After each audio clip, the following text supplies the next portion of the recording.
Puji nama Tuhan, selamat pagi Bapak Ibu yang terkasih dalam Tuhan. Semua tetap ada sukacita.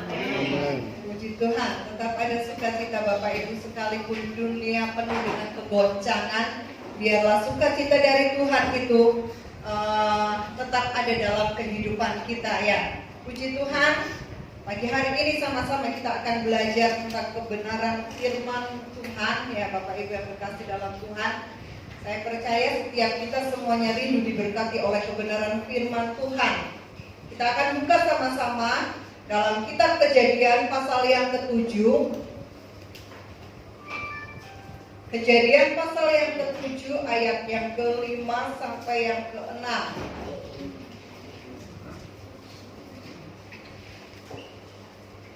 Kejadian 7 ayat 5 dan 6.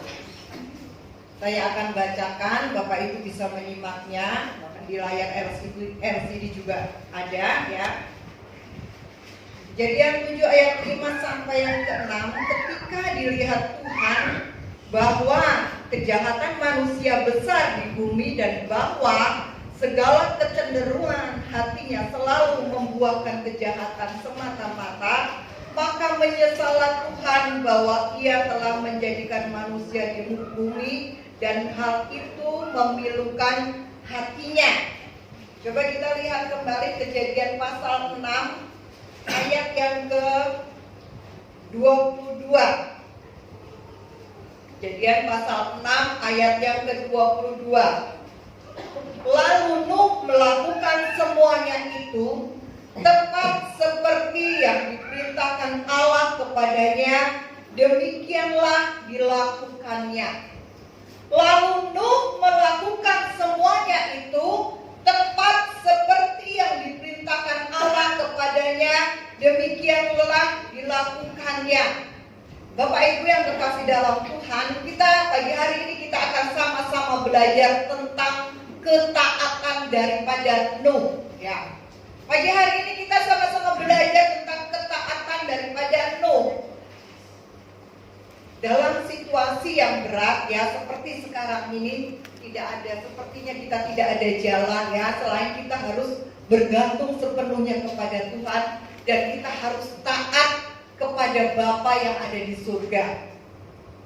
Beberapa bulan ini mulai dari bulan Maret sampai Maret, April, Mei, Juli ya, mau tidak mau, suka nggak suka kita berada di situasi kondisi yang tidak menyenangkan Bapak Ibu.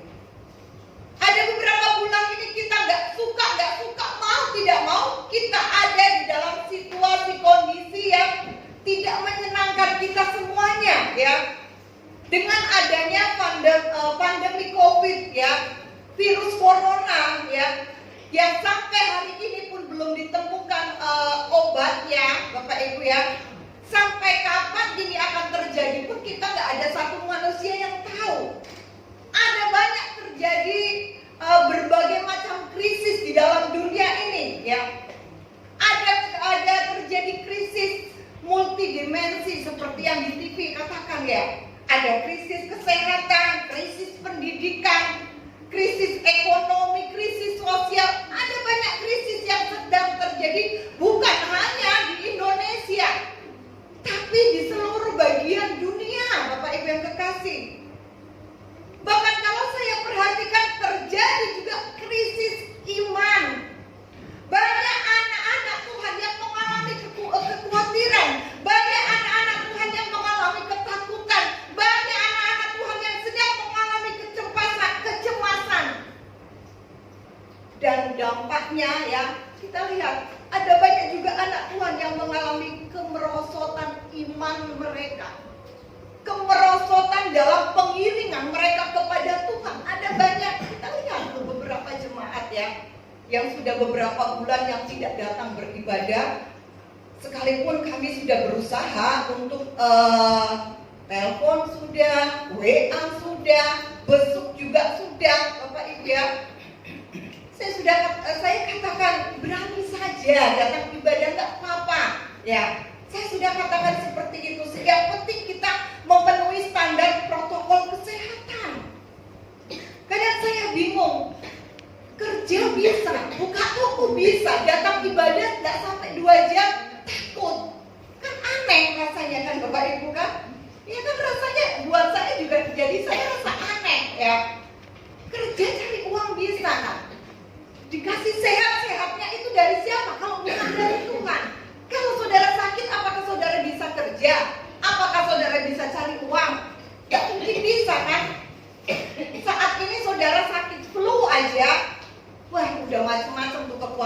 Ya, 3 minggu yang lalu kami berdua, saya bersama Pak Jun juga agak nggak enak badan Bapak Ibu ya, memang pergantian cuaca saat ini ya.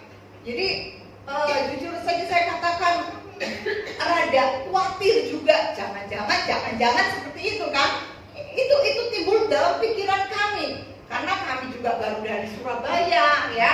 Saya nggak mau saya sebagai pembawa sidang saya membawa virus bagi jemaat. Saya tolak dalam nama Yesus itu Bapak Ibu ya. Nah, ada banyak ketakutan yang melanda dunia ini ya dengan keadaan sekeliling kita. Nah, pagi hari ini Bapak Ibu yang kekasih ya, dengan keadaan dunia yang semakin rusak, dengan keadaan dunia yang semakin kacau, pagi hari ini kita akan melihat keberadaan dari seseorang dalam Alkitab yang bernama Nuh di sini ya. Nuh, dia hidup dalam ketaatan, dia hidup dalam kebenaran firman Allah di saat pada zaman itu kondisi dunia juga sedang rusak ya. Bapak Ibu yang kekasih, kehidupan pada zaman Nuh tidak jauh beda dengan kehidupan kita di akhir zaman ini, nggak jauh bedanya. Moral manusia sangat merosot, kejahatan merajalela di mana-mana ya. Sampai disebutkan Tuhan katakan dalam Alkitab, Tuhan nggak sanggup ya, Tuhan sangat marah melihat keadaan dosa manusia di zaman Nuh saat itu. Coba kita lihat Kejadian 6 ayat 5 sampai yang ke-6. Kejadian pasal 6 ayat 5 sampai yang ke-6. Ketika dilihat Tuhan bahwa kejahatan manusia besar di bumi dan bahwa segala kecenderungan hatinya selalu membuahkan kejahatan semata-mata, maka menyesallah Tuhan bahwa Ia telah menjadikan manusia di bumi dan hal itu memilukan hatinya. Tuhan menyesal. Tuhan menyesal dengan kejahatan yang dilakukan oleh manusia pada zaman itu ya. Manusia telah rusak. Kalau kita lihat pasal 6 ayat 11 dan ke-12. Pasal 6 Kejadian 6 ayat 11 dan 12 Bapak Ibu ya. Adapun bumi itu telah rusak di hadapan Allah dan penuh dengan kekerasan. Allah menilik bumi itu dan sungguhlah rusak benar. Sebab semua manusia menjalankan hidup yang rusak di bumi. Bapak Ibu yang kekasih dalam Tuhan ya, di pasal 6 ini ya, kata rusak itu diulang sampai 3 kali. Dalam ayat 11 sampai yang ke-12. Kata rusak itu sampai diulang oleh Tuhan 3 kali Bapak Ibu ya. Ini menunjukkan bahwa bumi pada zaman itu, pada zaman Nabi Nuh, benar-benar menunjukkan kerusakan yang luar biasa. Baik secara moral maupun secara kerohanian. Ketika saya merenungkan firman Allah, ketika saya mau mempersiapkan ya kebenaran firman Tuhan, saya baca pasal ini, Bapak Ibu yang kekasih dalam Tuhan. Kok Allah sampai mengulang kata rusak itu sampai 3 kali loh. Diulang sampai 3 kali berarti itu betapa parahnya keadaan zaman itu. Dan zaman Nabi Nuh tidak ada bedanya juga dengan zaman yang kita sedang jalani hari ini Bapak Ibu yang kekasih. Coba kita lihat Matius pasal 24 ayat yang ke-37. Ya, Matius 24 ayat yang ke-37 coba Daniel. Matius 24 ayat yang ke-37. Sebab sebagaimana halnya pada zaman Nuh, demikian pula halnya kelak pada kedatangan Anak Manusia. Kita saat ini sedang menanti kedatangan Tuhan. Kita hidup di hari-hari yang terakhir. Dan ayat ini katakan, sebab bagaimana halnya pada zaman Nuh, demikian pula halnya kelak pada kedatangan Anak Manusia. Ayat 38 deh. Sebab sebagaimana mereka pada zaman sebelum air bah itu makan dan minum, kawin dan mengawinkan sampai kepada hari Nuh masuk ke dalam bapa. pada zaman itu sudah ada itu, ya, makan, minum, kawin, mengawinkan. Kita lihat zaman sekarang ini, laki-laki kawin dengan laki-laki sudah gak masalah. Di luar negeri itu terjadi, Bapak Ibu. Wanita dengan wanita gak apa-apa. Memang betapa sudah bobroknya keadaan dunia ini, sudah rusak, Bapak Ibu. Kita sudah ada di hari-hari yang terakhir, seperti keadaan pada zaman Nuh. Tapi kita lihat di sini, keadaan dunia pada zaman itu sangat bobrok. Tapi saya baca ya pasal ini, Nuh tidak berlaku seperti itu. Itulah hebatnya Nuh. Nuh tidak terkontaminasi dengan keadaan sekelilingnya. Nuh tetap mampu hidup dalam kebenaran firman Tuhan. Padahal dikatakan ayat ini dikatakan bumi sudah rusak. Tapi dalam Kejadian pasal 6 ayat yang ke-9, Kejadian 6 ayat 9 dikatakan, inilah riwayat Nuh. Nuh adalah seorang yang benar dan tidak bercela di antara orang-orang sesamanya. Dan Nuh itu hidup bergaul dengan Allah. Saya katakan tadi Bapak Ibu, zaman itu zaman yang bobrok, zaman yang rusak. Seperti halnya hari ini yang kita sedang hadapi. Zaman ini zaman yang rusak, ya. Saya baca di internet, seorang keluarga, seorang ibu bersetubuh dengan anak kandungnya sendiri. Seorang ayah bersetubuh dengan anak kandungnya. Saya ketika membaca berita itu, Bapak Ibu, memang sudah moral manusia hari-hari terakhir ini memang sudah bejat, ya. Bisa dikatakan seperti itu, rusak, benar-benar rusak, Bapak Ibu. Nah, Nuh pada zaman itu pun Alkitab katakan zaman itu sudah rusak, sangat rusak. Tapi kita lihat ada seorang yang bernama Nuh. Firman Tuhan katakan orang itu benar, tidak bercela, dia hidup bergaul dengan Allah. Nuh dikatakan tetap mampu hidup dalam kebenaran firman Tuhan. Di tengah-tengah kehidupan manusia yang menyimpang dari jalan Tuhan, Nuh membuat satu pilihan untuk Nuh hidup taat kepada kebenaran firman Tuhan. Amin. Gak mudah, gak gampang Bapak Ibu, ya.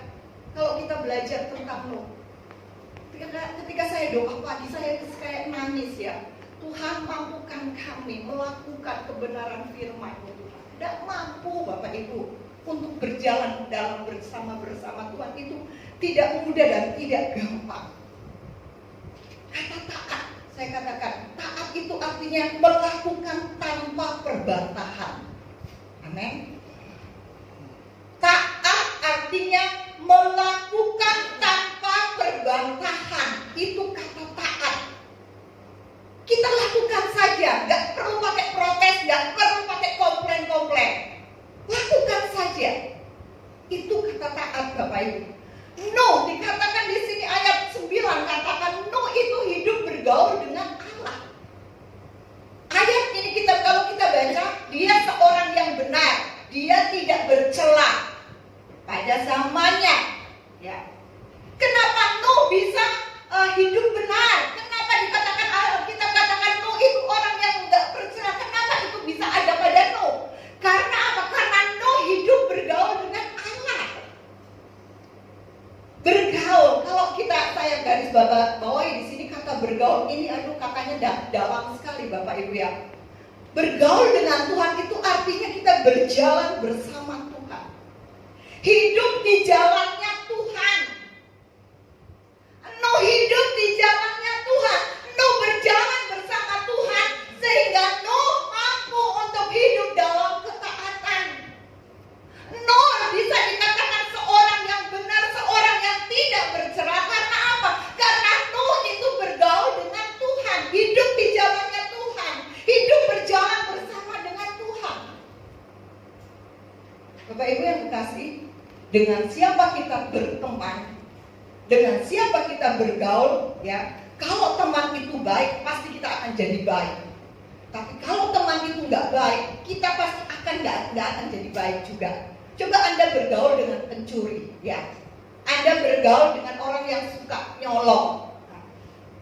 Lama-lama Anda akan jadi seperti itu juga. Ya, karena firman Tuhan katakan kebiasaan apa? Yang buruk ya, yang baik. Pergaulan yang buruk merusak kebiasaan yang baik, ya kan? No, bergaul dengan Tuhan, hidup sejalan dengan Tuhan, dan no di sini dia bisa hidup benar. No, bisa hidup dalam ketaatan. Bapak Ibu yang kekasih dalam Tuhan, ya. Nuh membuat satu pilihan hidup untuk tetap taat kepada firman Tuhan. Inilah kehidupan daripada Nuh. Suatu standar hidup yang seharusnya dimiliki oleh kita semuanya di akhir zaman ini. Kalau Nuh saja bisa, kenapa kita tidak bisa? Yang menjadi pertanyaannya sekarang, Bapak Ibu. Kalau kita sudah lihat dalam Kejadian di sini, ya, pasal 7 ayat yang kelima, coba kita lihat Kejadian 7 ayat yang kelima. Kejadian 7 ayat yang kelima dikatakan, lalu Nuh melakukan segala yang diperintahkan Tuhan kepadanya. Amin. Lalu Nuh melakukan segala yang diperintahkan Tuhan kepadanya. Ketaatan yang luar biasa pada perintah Tuhan. Nuh tanpa protes, dia taat melakukan perintah Tuhan untuk menyiapkan bahtera. Coba saudara baca kalau pasal ini. Tentunya kisah Nabi Nuh ini kisah yang tidak asing buat saya dan saudara, bukan? Nuh tanpa protes, tanpa komplain sama Tuhan, ya. Nuh siapkan bahtera itu, perintah Tuhan dia taati, Tuhan menyiapkan. Nuh katakan siapkan bahtera beserta isinya. Nuh nggak komplain, Bapak Ibu. Nuh taat menjalankannya. Tantangan untuk Nuh tetap taat itu nggak mudah, ya. Itu nggak gampang. Kalau kita membaca kisah daripada Nuh, yang pertama perintah Tuhan itu di luar pemikiran manusia. Kadangkala perintah Tuhan itu nggak masuk akal di akal logika saya dan saudara, ya. Dengan membuat bahtera yang sangat besar, ya, karena air bah akan datang, itu nggak masuk akal loh. Kalau secara logika mungkin mau merenung, ya, suruh bikin bahtera, hujan nggak ada, saat itu belum turun hujan, tidak ada hujan, Bapak Ibu. Mana mungkin mau ada banjir yang datang besar, mana mungkin? Secara akal logika itu nggak masuk di akal. Tapi perintah Tuhan itu lakukan dengan taat. Untuk Nuh tetap taat gak mudah, ya. Tidak ada saat itu pun tidak ada yang percaya akan berita yang diterima Nuh dari Tuhan. Gak ada satupun yang percaya pada saat zaman itu. Selain keluarga daripada Nuh sendiri, istri, anak, dan mantunya. Tuhan katakan, perintahkan sama Nuh bikin bahtera, siapkan bahtera dan isinya, ya. Nuh katakan mungkin Nuh sudah siapkan kepada seluruh masyarakat, tapi nggak ada yang percaya. Malah Nuh dicemooh, Nuh diejek, mungkin Nuh dikatakan kamu sudah gila, Nuh. Mau bikin bahtera, ya, di tengah-tengah kondisi terang, tidak ada hujan. Mana mungkin mau ada banjir besar yang datang? Mana mungkin mau ada air bah? Semua orang kayaknya memang tidak percaya pada zaman itu. Mungkin tidak diceritakan dalam Alkitab, istri dan anak-anak atau menantu Nuh komplain, nggak diceritakan, Bapak Ibu. Tapi mungkin saja saya bisa katakan istri Nuh tanya, ya, kok bisa Nuh, Pak, kok iso, ya. Kan ceritanya kan gampangannya seperti itu. Mau bikin bahtera, Pak, buat apa, ya. Gak ada hujan loh, Pak, kamu gak mikir berapa duit yang harus kita keluarkan, berapa waktu yang harus kita korbankan. Belum lagi kita korban perasaan, dihina, diejek oleh masyarakat. Nuh tetap taat. Amin. Kadang-kala pun saya bersama dengan Bapak Gembala, ya. Ketika Bapak Gembala katakan ini melakukan ini, kadang-kala saya juga mikir, Bapak, gak usah lah, Pak. Dan kalau perempuan itu kan pikirannya kan lebih panjang kan Bapak Ibu ya. Mungkin saat itu istri Nuh juga seperti itu, mungkin Bapak Ibu. Tapi Nuh tetap ada otoritas yang Tuhan berikan dalam Nuh, mengatakan kerjakan saja, lakukan saja, bikin bahtera. Dan Nuh tetap taat kepada Tuhan. Ketika Nuh taat, ketika Nuh menjalani apa yang Tuhan katakan, dia percaya kepada Tuhan dan terbukti Tuhan itu nggak bohong, Tuhan nggak berdusta Bapak Ibu ya. Tetap ternyata memang benar-benar ada air bah yang datang Bapak Ibu yang kekasih dalam Tuhan. Ketaatan ya. Banyak orang yang tahu firman, tapi apa yang kita tahu belum tentu kita mau melakukannya. Benar? Engkau boleh tahu Alkitab, isi Alkitab dari Kejadian sampai Wahyu. Setiap hari engkau baca kita Kejadian sampai Wahyu. Mungkin sudah bolak-balik kita baca Alkitab ini. Tapi apa artinya Bapak Ibu kalau kita tidak bisa mengerjakan dan melakukannya? Apa artinya itu Bapak Ibu yang dikasih? Sering saya katakan kepada Bapak Ibu jemaat Tuhan, jangan dipilih firman Tuhan ini, jangan dipilah-pilah.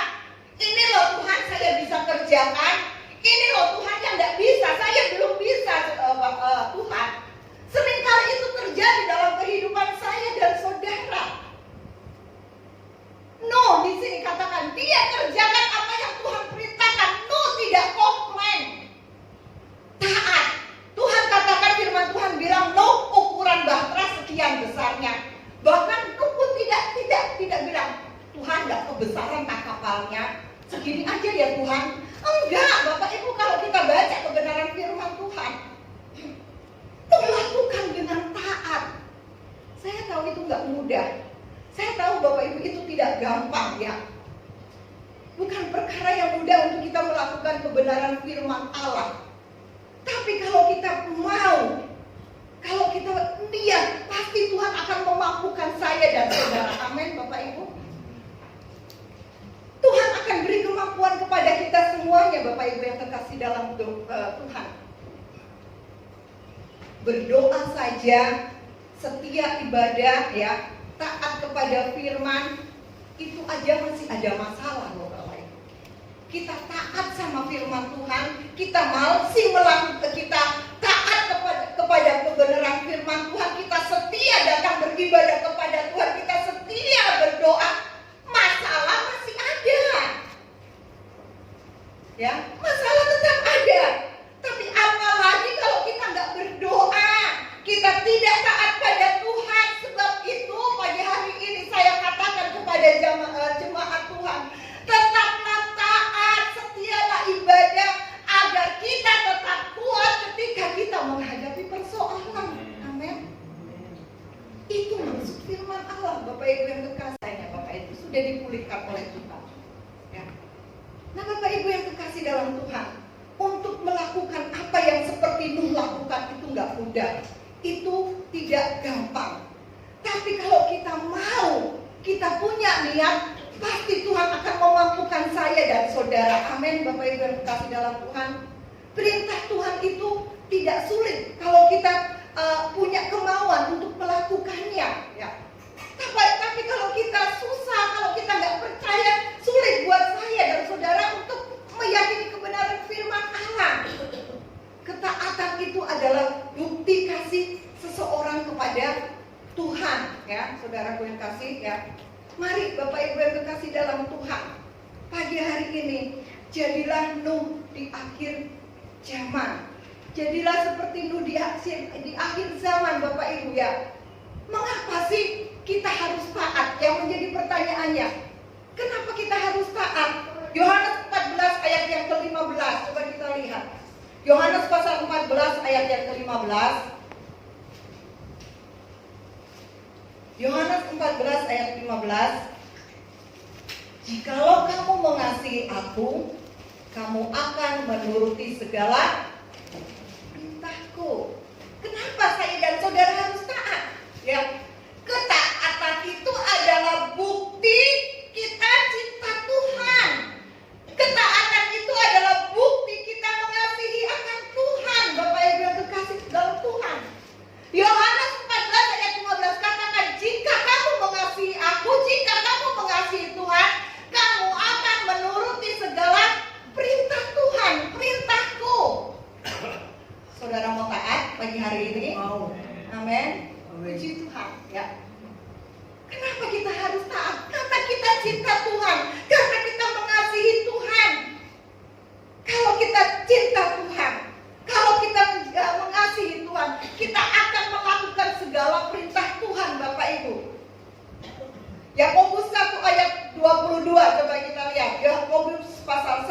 yang ke-22.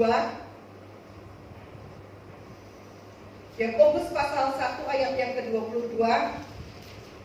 Tetapi hendaklah kamu menjadi pelaku firman dan bukan hanya pendengar saja. Sebab jika tidak demikian kamu menipu diri sendiri.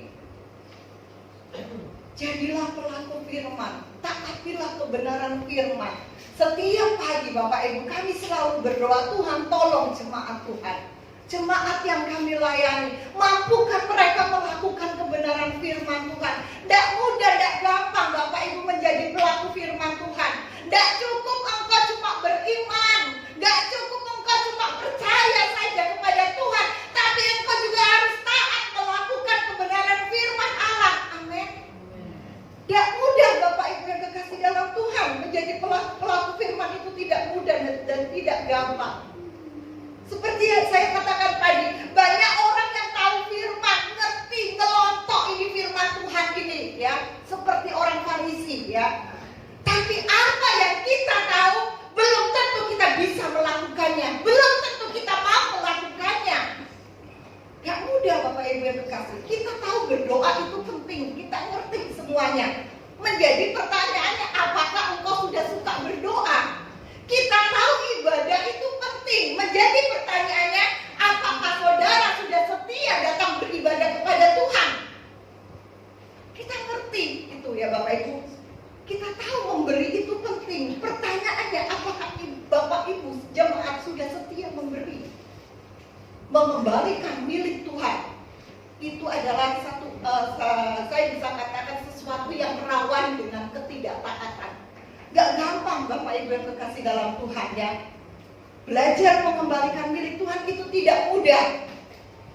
Karena acap kali ini pikiran kita manusia, ya, dipenuhi dengan ketakutan, dipenuhi dengan kekhawatiran. Bulan ini Bapak Ibu, ya, saya selalu, kami juga sebagai gembala sidang, kami juga mengembalikan milik Tuhan, ya. Ketika saya akan mengembalikan milik Tuhan kepada majelis wilayah, ya, di organisasi kami GPDI, ya, saat itu saya maju, jujur saya katakan, saya maju mundur Bapak Ibu saat itu. Tuhan, memang kalau di organisasi saya di GPDI ini kita, ya, ada batas waktunya Bapak Ibu, ya. Jadi batas waktunya itu pertengahan minggu tanggal 18, ya, untuk pengembalian milik Tuhan. Seluruh hamba Tuhan itu diwajibkan, itu sudah harus, ya Bapak Ibu. Nah, saya terbiasa mengembalikan milik Tuhan itu awal bulan, Bapak Ibu. Awal bulan, ya, minggu pertama saya sudah transfer ke rekening bendahara majelis wilayah. Nah, saat itu saya katakan dengan jujur, saya ragu-ragu Bapak Ibu, ya. Saya katakan sama Tuhan, Tuhan, masih banyak kebutuhan Tuhan untuk sepanjang bulan ini. Yang saya pikir saat itu pemasukan juga bukan saya berarti mengecilkan berkat Tuhan, tidak Bapak Ibu, ya. Tapi yang saya tahu saat itu keadaan jemaat juga, ya, tahulah kondisi yang seperti ini kan Bapak Ibu, ya. Jadi saya mikir nanti dulu lah Tuhan. Saya berpikir seperti itu, maju mundur, mau transfer itu maju mundur. Tapi saat itu ketika saya baca firman Tuhan, ya, saya renungkan kembali firman Tuhan. Sepertinya Tuhan menemplak saya. Kamu mau belajar taat gak, Ike? Kamu bisa gak taat? Kamu beriman gak? Seperti mengingatkan saya, menemplak saya. Sehingga mau gak mau, saya transfer Bapak Ibu, ya. Saya transfer, saudara Tuhan. Apa kata Tuhan lah sepanjang bulan ini, wes, hidup kami itu kan cuma hidup karena anugerah Tuhan. Benar Bapak Ibu, saya kembalikan milik Tuhan. Hari demi hari yang kami lewati di sepanjang bulan ini, memang saya benar-benar cuma bisa nangis sama Tuhan. Kebaikan Tuhan itu luar biasa sekali Bapak Ibu. Ada saatnya Tuhan izinkan kami juga gak punya. Ada saatnya Tuhan izinkan kami melimpah dengan berkat Tuhan. Ada saatnya itu Bapak Ibu yang kekasih dalam Tuhan. Kalau Bapak Ibu mau katakan Tuhan itu banyak duit, oh banyak duit Tuhan. Kok seisi dunia ini punyanya Dia, ya. Masa Tuhan butuh duit sih? Bukan masalah butuh atau tidak butuh Bapak Ibu, ya. Masalahnya kamu mau taat atau tidak, itu aja sebetulnya. Itu kuncinya Bapak Ibu yang Tuhan ingin katakan kepada kita sekalian. Ketika saya belajar, ya, taat, ya, untuk saya juga mengembalikan milik Tuhan. Bapak Ibu lihat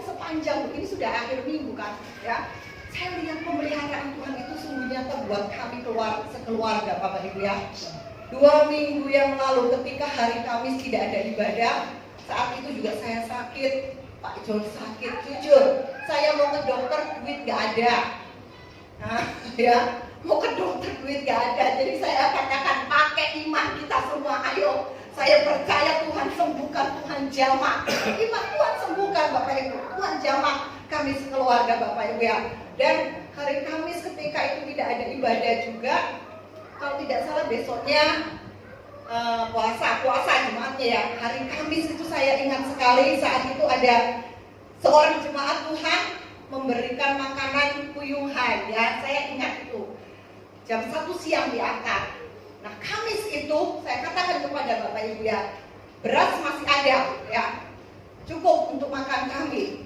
Tapi saya katakan sama saat itu ada Kevin di meja makan, makan apa yang ada sekarang ya, lauk yang sekarang kita makan kita habiskan. Ini ada puyung hai, kita simpan besok untuk buka puasa. Mama sudah tidak ada uang untuk masak besok. Saya katakan seperti, saya jujur sama anak-anak Bapak Ibu ya, masukin kulkas besok untuk buka puasa. Besok mau beli apa, gak ada duit, kalau beras ada. Saya katakan seperti itu kepada anak-anak ya. Jadi beriman saja. Saya akalin seperti itu. Saya gak mengeluh Bapak Ibu, malah saya bersyukur, Tuhan terima kasih, ternyata ada berkat makanan yang bisa kami simpan untuk sampai besok. Kami masih bisa melanjutkan lagi untuk besok. Saya bersyukur itu pemeliharaan Tuhan itu nyata sekali di tengah-tengah kehidupan kami, keluarga hamba Tuhan Bapak Ibu ya. Kalau kita mau belajar taat ya, Bapak Ibu gak usah khawatir, Bapak Ibu gak usah cemas sepanjang bulan itu. Tuhan akan pelihara hidup saya dan saudara. Amin. Bukan cuma secara finansial, mungkin secara duit engkau berkecukupan, tapi damai sejahtera, ketenangan. Apakah itu bisa dinilai dengan uang? Apakah itu bisa dibeli dengan uang? Damai sejahtera, sukacita, ketenangan. Apa artinya Bapak Ibu kita punya semuanya, kita memiliki segala-galanya, tapi engkau tidak punya sukacita daripada Tuhan? Apa artinya? Engkau gak punya ketenangan, engkau khawatir, engkau cemas. Makan, minum, engkau dipuaskan dengan semuanya ya. Nah Bapak Ibu yang terkasih dalam Tuhan, pada hari ini saya mengajarkan mengingatkan kita kepada seluruh jemaat, belajarlah taat kepada Tuhan seperti halnya Nuh. Amin. Hiduplah seperti Nuh. Saya rindu kita semuanya jemaat Tuhan di pagi hari ini menjadi Nuh di akhir zaman. Amin. Kalau kita mau, pasti kita bisa ya. Amsal 13 ayat yang ke-13. Ya coba kita buka Amsal 13 ayat yang ke-13. Ayat yang terakhir Bapak Ibu. Amsal 13 ayat yang ke-13. Coba Den. Amsal 13 ayat 13. Siapa meremehkan firman, dia akan menanggung akibatnya. Tetapi siapa taat kepada perintah akan menerima apa? Balasan. Ini firman Tuhan. Bukan Pak John, bukan Bapak Gembala yang bilang, tapi firman Tuhan katakan, siapa meremehkan firman itu artinya nyenteng loh, menganggap remeh firman Tuhan. Saudara tidak belajar menghidupi ini firman, itu akan tanggung akibatnya. Saudara akan tanggung akibatnya. Tapi siapa taat kepada perintah Tuhan, Tuhan katakan dia akan terima balasan. Ketika hidup kita benar, ketika kita hidup taat kepada kebenaran firman Tuhan ya, saya bisa katakan tidak ada kata yang sukar bagi Tuhan untuk menolong saya dan saudara. Amin. Kalau hidup kita sejalan dengan Tuhan, kalau hidup kita taat kepada kebenaran firman Tuhan, tidak ada kata yang sukar Bapak Ibu untuk menolong saya dan saudara. Buat Tuhan itu sangat mudah sekali, sangat gampang sekali. Dan kita lihat di sini hasil dari ketaatan Nuh. Coba Kejadian 9 ayat yang pertama. hasil dari ketaatanmu. Orang yang taat itu ada hasilnya, nggak mungkin enggak. Pasti ada hasilnya, ya.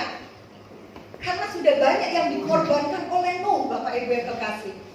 Kejadian 9 ayat yang pertama. Lalu Allah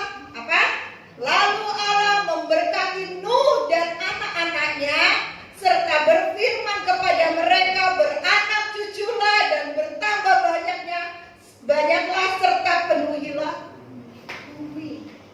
Tuhan perintahkan apa? Berkat. Bukan cuma untuk Nuh loh Bapak Ibu. Bukan cuma untuk Nabi Nuh. Tapi firman Tuhan katakan Allah memberkati Nuh dan anak-anaknya. Tuhan berkati Nuh dan anak-anaknya. Luar biasa bukan berkat Nuh. Nuh punya otoritas dari Tuhan. Nuh tunduk, Nuh taat kepada Tuhan. Seorang jemaat Tuhan bersaksi kepada saya ya. Dia katakan setiap awal bulan, maaf Bapak Ibu, kalau saya mengingatkan kita semuanya tentang masalah mengembalikan milik Tuhan, saya rindu jemaat Tuhan itu diberkati. Diberkati bukan secara finansial, keuangan, tapi engkau diberi kesehatan, engkau diberi sukacita, engkau diberi damai sejahtera. Itu menjadi tujuan kami kepada jemaat Tuhan. Amin. Seorang jemaat Tuhan saksikan kepada kami ya. Setiap tanggal 1 Tet ya, selalu dia datang ke pastori. Tanggal 1 dia gajian pertama, selalu dia antar milik Tuhan. Itu sudah bertahun-tahun Bapak Ibu, bukan 1-2 tahun. Dan saya melihat hidupnya benar-benar diberkati Tuhan. Kadang saya sampai nangis. Mungkin dilihat jumlahnya nggak seberapa, tapi Tuhan lihat ketaatnya. Jam 1 saya katakan besok loh hari Minggu bisa ditaruh di kotak persembahan, ya bisa ditaruh di kotak perpuluhan, tapi dia enggak karena jemaat ini katakan saya tahu kelemahan saya begitu. Takutnya uang ini nanti kepake ya. Jadi dan lebih baik dan tak setorong gitu maksudnya gitu ya. Dan tak kasih aja ke Tuhan milik Tuhan ini. Dan saat dia mengembalikan awal-awal dia kembalikan milik Tuhan itu istrinya nggak tahu Bapak Ibu. Istrinya tidak tahu. Dia kembalikan istrinya nggak tahu, tidak pernah tahu. Itu berjalan bertahun-tahun. Yang saya tahu seperti itu. Ya, ini kesaksian dari jemaat di sini. Ya. Dan saat ini doa-doanya itu memang benar-benar Tuhan itu dahsyat dan luar biasa Bapak Ibu. Tuhan dengar doa, Tuhan jawab doanya untuk bisa memenangkan istrinya. Beliau datang ke sini bersama istrinya. Saya kaget, Bapak Ibu, saya kaget ya. Di meja makan di belakang, saya kembalikan milik Tuhan. Ada istri di depannya. Bareng sama istri dan anaknya. Dia ajak istrinya. Saya sampai berpengaruh, wah puji Tuhan. Ternyata istrinya sekarang sudah ngerti, Bapak Ibu ya.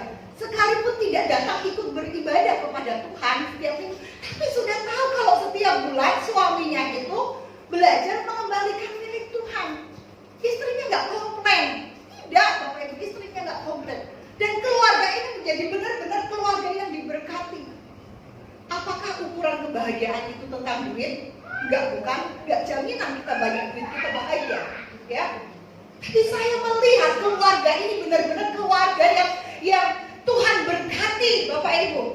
Bapak ini katakan, Bu Ika, sebetulnya saya mau dipindahkan posisi yang lebih enak untuk pekerjaan, ya. Saya mau dipindah ke posisi yang lebih enak. Dengan ketaatannya, dengan kesetiaannya, dia dapat pekerjaan yang lebih enak sebetulnya Bapak Ibu. Tetapi dia katakan gajinya lebih enak, lebih banyak, ya. Gaji lebih banyak, ya. Ada banyak jaminan di situ. Tapi cuma satu yang dia nggak suka. Hari Minggu dia tidak bisa datang ibadah. Tidak diperbolehkan untuk dia izin. Itu saja. Dan dia batalkan itu. Nggak jadi dah. Saya nggak jadi ambil itu kerjaan. Posisinya padahal lebih enak loh Bapak Ibu. Dia naik jabatan itu. Tapi dia katakan, enggak wes. Karena hari Minggu saya nggak bisa datang ibadah, nggak boleh libur, nggak boleh izin. Sekalipun hanya 2 jam nggak bisa. Tapi puji Tuhan Bapak Ibu yang kekasih, saat ini keluarganya menjadi keluarga yang diberkati Tuhan. Tuhan. Dengan dia tidak menerima pekerjaan yang baru itu, Tuhan lebih memberkati kehidupannya di pekerjaan yang sekarang. Sekalipun posisinya jabatannya rendah mungkin Bapak Ibu. Itu jadi kesaksian buat saya, dan ini saya bagikan kepada jemaat Tuhan. Ketaatan itu butuh pengorbanan, amin. Tapi kalau kita mau belajar taat seperti Nuh, ya, Tuhan memberkati Nuh.